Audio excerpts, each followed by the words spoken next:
A very good morning बेटा। Last class में आपका कंप्लीट किया third chapter that is theory of demand. आज हम स्टार्ट करेंगे हमारा fourth chapter elasticity of demand. बड़ा ही इंटरेस्टिंग चैप्टर है और थर्ड और फोर्थ चैप्टर दोनों आपस में रिलेटेड है। अगर आपको थर्ड चैप्टर में कंफ्यूजन है, थर्ड चैप्टर अच्छे से नहीं आता है, तो मे भी पॉसिबल है कि फोर्थ चैप्टर आपको उतना अच्छे से समझ ना आए। स्टार्टिंग से आपको कह रहा हूँ कि इकोनॉमिक्स में ऐसा कुछ भी नहीं है कि आपको अगर एक चैप्टर नहीं आता है तो आप नेक्स्ट चैप्टर अच्छे से समझ लोगे, नहीं। आपको पुराना काम आना चाहिए, फिर आप नया काम समझने के एबल होगे। तो चैप्टर बेटा जी हमारा elasticity of demand. What is elasticity of demand? Elasticity of demand होती क्या है? अब देखिए, इससे पहले आपका चैप्टर पढ़ाया है प्राइस इससे पहले आपका चैप्टर पढ़ा है theory of demand.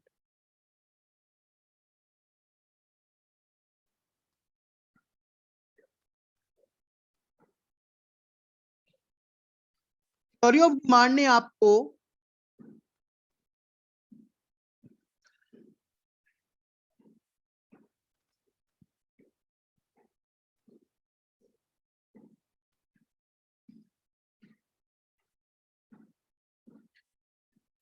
Theory of demand ने आपको ये समझाया there is inverse relationship between price and demand.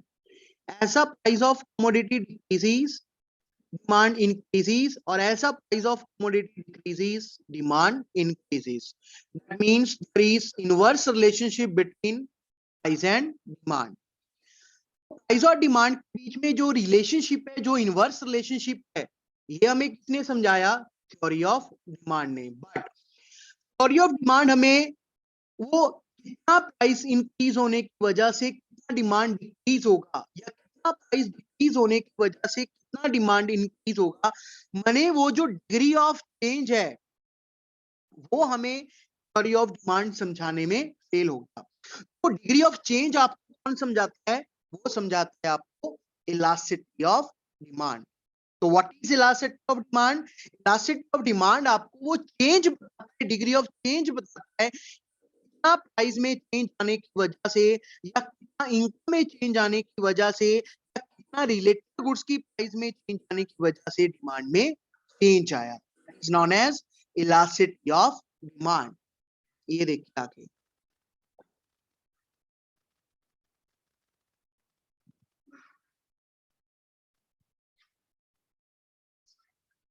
जो इलास्टिसिटी ऑफ डिमांड है is determined by many factors like change in on price, income of the consumer, और price of related goods. ये तो हमें पता है, these are the basic factors.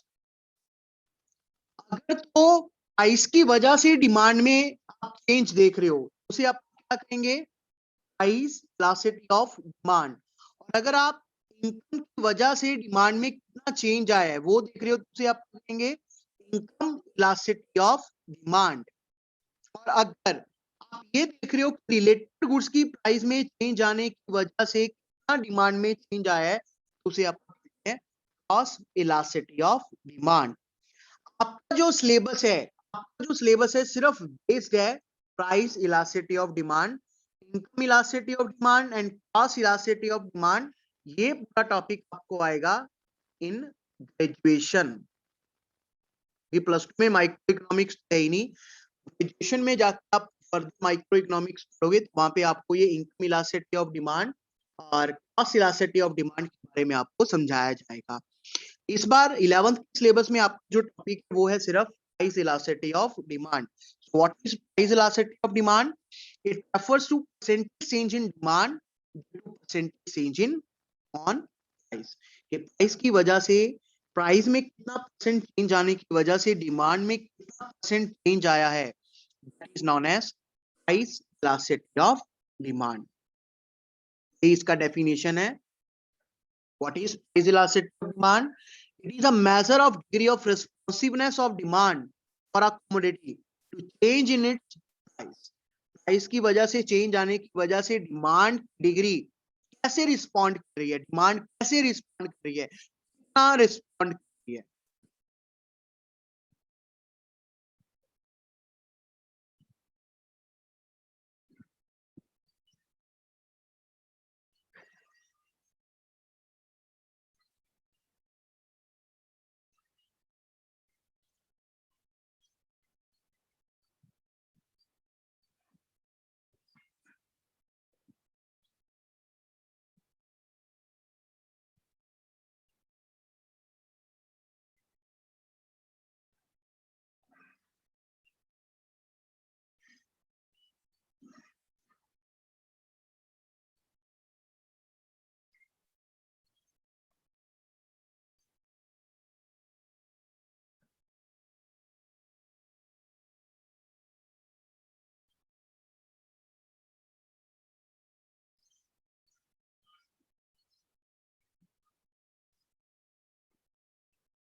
कुछ लोग होते हैं ऐसे जो कि खुद नहीं पढ़ते हैं और उन्हें दूसरों का पढ़ना पसंद भी नहीं आता है।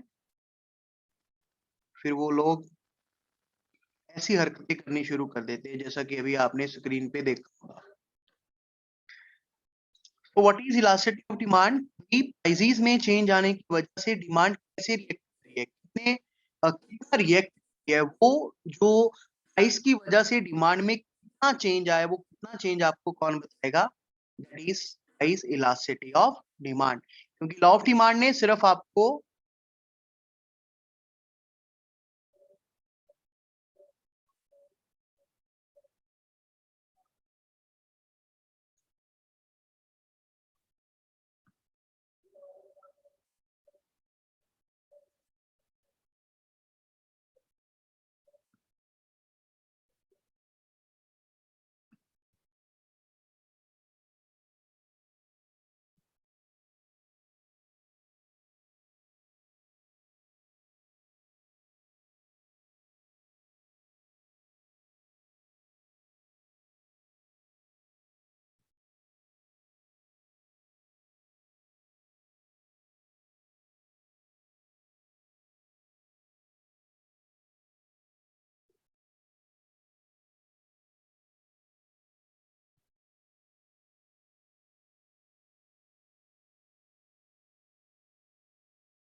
ये जो ऐसे कार्य कर रहा है इसका नाम है N13। अक्षित नाम से इसका प्रोफाइल बना हुआ है।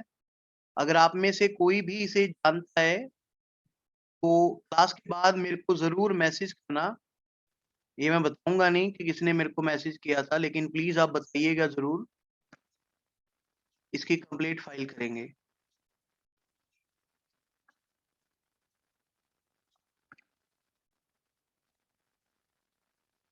ये ऐसे लोग हैं ना खुद पढ़ते हैं, ना इनको पढ़ना है। लक्षण करने हैं इन्होंने।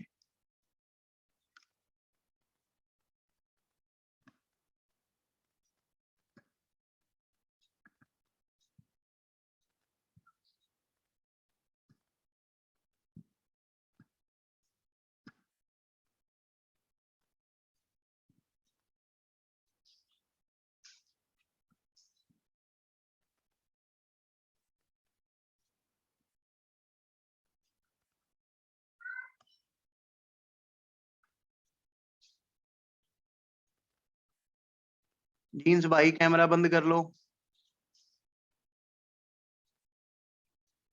ठीक बेटा। तो meaning and kinds of price elasticity of demand. Price elasticity of demand क्या है? प्राइस इलास्टिसिटी ऑफ डिमांड हमें ये बताता है कि कितना प्राइस में चेंज आने की वजह से कितना डिमांड में चेंज आया।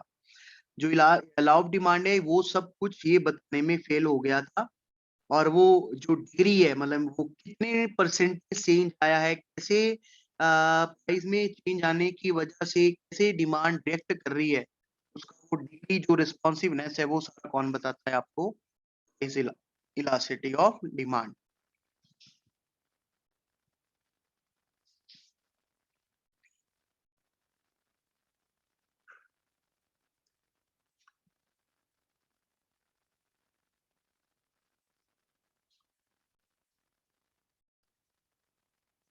ये देखिए, price elasticity of demand calculate करने का हमारा फॉर्मूला क्या है? Price elasticity of demand is equal to percentage change in quantity demand upon percentage change in price. कितना परसेंट प्राइस में चेंज आया और कितने परसेंट डिमांड में चेंज आया। जैसे कि यहाँ पे देखिए एग्जांपल लिखी है, 10% fall in price if demand of the commodity risen by 30%। Demand में कितना चेंज आया? 30% का। इसमें कितना चेंज आया? 10% का। तो आप क्या कहोगे? प्राइस इलास्टिसिटी ऑफ डिमांड कितनी आ गई आपकी? क्लियर? नेक्स्ट देखिए, उसके बाद आपका पॉइंट्स और degrees of price elasticity of demand. जो प्राइस इलास्टिसिटी ऑफ डिमांड है इसकी बेसिकली 5 पॉइंट्स या डिग्रीज कुछ भी कह सकते हैं, 5 तरह की है।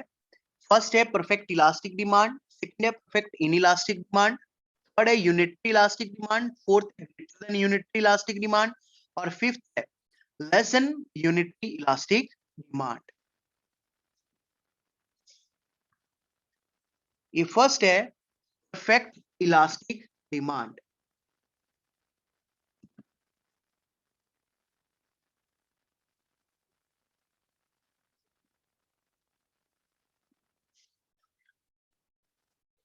परफेक्ट इलास्टिक डिमांड देखिए डायग्राम से बहुत अच्छे से समझ आएगा।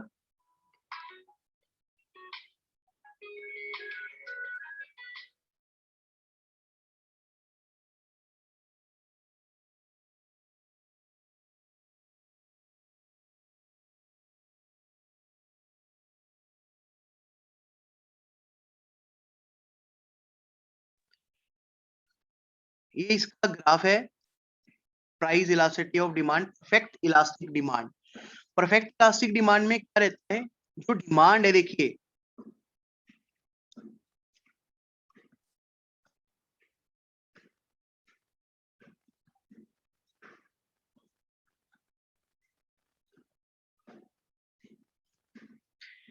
सेम प्राइस के ऊपर डिमांड कंज्यूमर की कितनी भी इंक्रीज हो सकती है।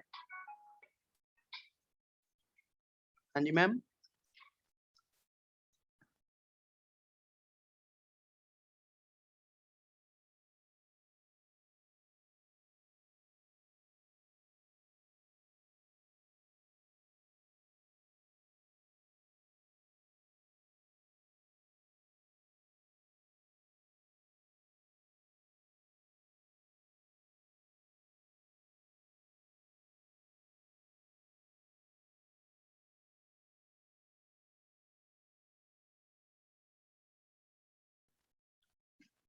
What is perfect elastic demand? उसी प्राइस के ऊपर डिमांड में कितना भी चेंज आ सकता है। डिमांड टू भी रह सकती है, टू वन भी हो सकती है, टू टू भी हो सकती है और डिमांड टू थ्री भी हो सकती है। जब डिमांड परफेक्ट इलास्टिक, आप देखिए फॉर्मूला क्या है इसका?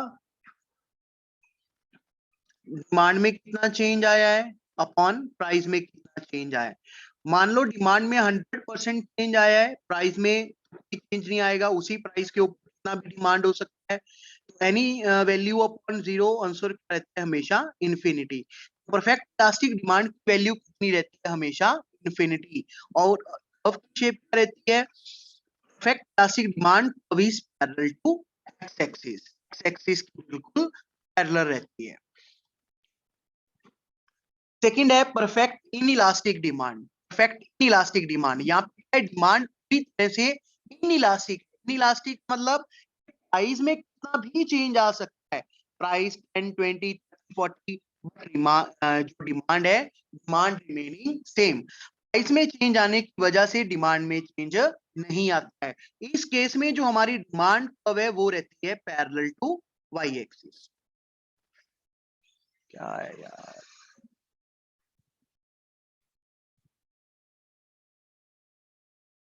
इन first case what is the reason behind price remaining constant? उसका कोई रीजन नहीं है। प्राइस कांस्टेंट है तो उस प्राइस के ऊपर जब डिमांड में कितना भी चेंज आए उस सिचुएशन को आप कहते हैं perfect elastic demand.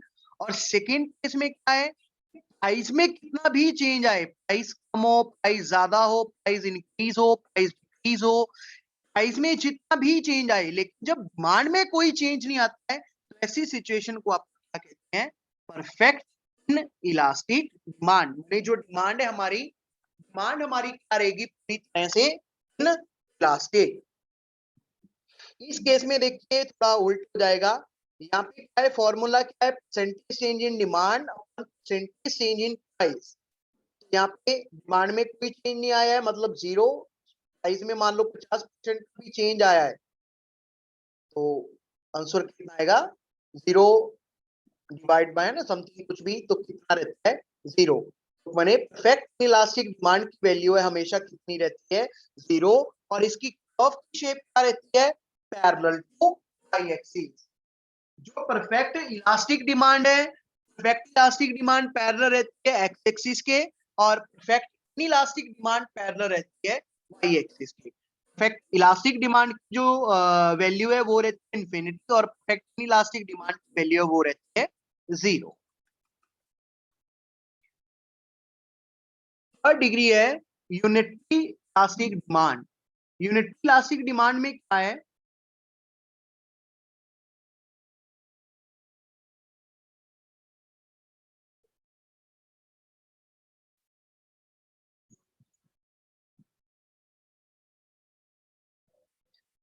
Unitary elastic demand में क्या, यूनिटरी वर्ड का मतलब is equal to one. Unitary elastic demand में क्या है, अब हमें वन आंसर चाहिए। वन आंसर का मतलब क्या है, भाई जितना डिमांड में चेंज आया है उतना ही प्राइस में चेंज आएगा, या लीजिए जितना प्राइस में चेंज आया उतना ही डिमांड में चेंज आएगा।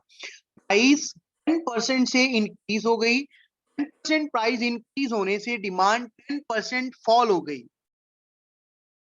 जितना प्राइस में चेंज आया, जितने परसेंट प्राइस में चेंज आया उतने ही परसेंट डिमांड में चेंज आया। So that's why price elasticity of demand is equal to one. ये देखिए इस प्राइस के ऊपर इतनी क्वांटिटी डिमांड हो रही थी, जितना लगभग प्राइस फॉल हुआ उतना ही लगभग क्वांटिटी इंक्रीज हो गया। तो जो डिमांड कर्व है वो बनी है बिल्कुल स्ट्रेट लाइन।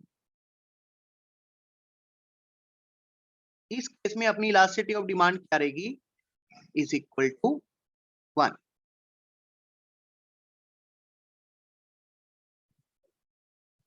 देखिए इलास्टिसिटी ऑफ डिमांड है, यूनिटरी इलास्टिसिटी ऑफ डिमांड दो केसेस हैं। फर्स्ट केस में क्या है, यूनिटरी इलास्टिसिटी ऑफ डिमांड है जो उसकी शेप है बिल्कुल स्ट्रेट लाइन, लेकिन जो हमारी यूनिटरी इलास्टिक डिमांड है वो रेक्टेंगुलर हाइपरबोला भी हो सकती है। ये रेक्टेंगुलर हाइपरबोला होगी जब एक्सपेंडिचर रिमेनिंग सेम है। देखिए जब प्राइस 6 रुपए का, आप कितने यूनिट बाय किए आपने, 5, कितने रुपए खर्च किए, 30, प्राइस फॉल होकर रह गया 5 रुपए, आपकी डिमांड कितनी होगी, 6। अब आपका टोटल एक्सपेंडिचर कितना है, 30। When total expenditure remaining same, अगर टोटल एक्सपेंडिचर के ऊपर कोई फर्क नहीं पड़ता है तो आपकी जो ये कर्व है वो क्या बनती है,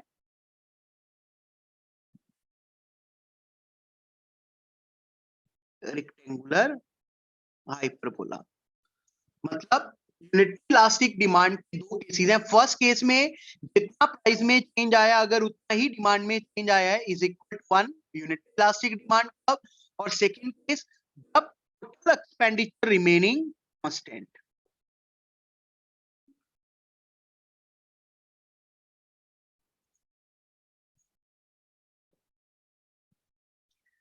जब टोटल एक्सपेंडिचर हमारा कांस्टेंट रहता है उस समय भी हमारी जो इलास्टिसिटी ऑफ डिमांड है वो क्या रहती है, इज इक्वल टू वन।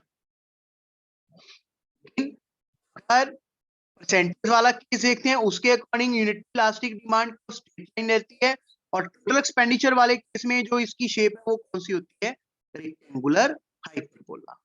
इस बात का ध्यान रखना है।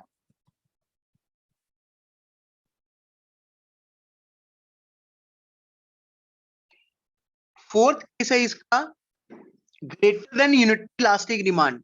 यूनिटी में आपका क्या क्या है, वन। ग्रेटर देन यूनिटी का मतलब मोर देन वन, एक से ज्यादा इलास्टिसिटी चाहिए। एक से ज्यादा इलास्टिसिटी होगी भाई जब जितना प्राइस में चेंज आया है डिमांड में उससे ज्यादा चेंज आया है। प्राइस कितना इंक्रीज डिक्रीज हुआ, 100%, लेकिन डिमांड 100% प्राइस फॉल होने से 200% डिमांड हमारी इंक्रीज हो गई। इलास्टिक डिमांड कितनी आई, 2, that is greater than unit elastic demand. ये देखिए आपके ग्राफ में से भी समझ आएगा, इस प्राइस के ऊपर कंज्यूमर प्राइस के ऊपर 2 यूनिट बाय कर रहा था, प्राइस इंक्रीज हो गया पी से 1, थोड़ा सा इंक्रीज हुआ, लेकिन आप देखिए डिमांड कितनी ज्यादा डिक्रीज होगी। यहाँ पे सिर्फ इतना सा चेंज है, बट यहाँ पे इतना सारा चेंज है। प्राइस में चेंज आया है लेकिन डिमांड में ज्यादा चेंज देखने को मिल रहा है। तो when demand change more than change in price, that is greater than unitary elastic demand. और इस केस में जो हमारी इलास्टिसिटी है वो क्या रहती है, ग्रेटर देन 1।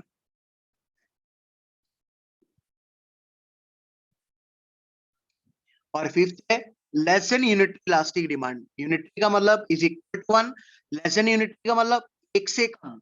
ये ग्रेटर देन वाइस वर्सा है। इसमें क्या है, जितना प्राइस में चेंज आया है डिमांड में उससे कम चेंज आया है।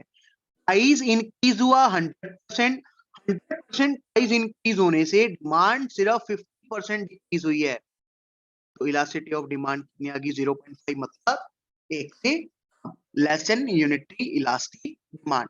ये देखिए P प्राइस के ऊपर कंज्यूमर बाय कर रहा है क्वांटिटी, प्राइस से P1 चले गए, क्वांटिटी Q से Q1 आ गई, प्राइस में बहुत ज्यादा चेंज आया है, क्वांटिटी में चेंज कम आया है।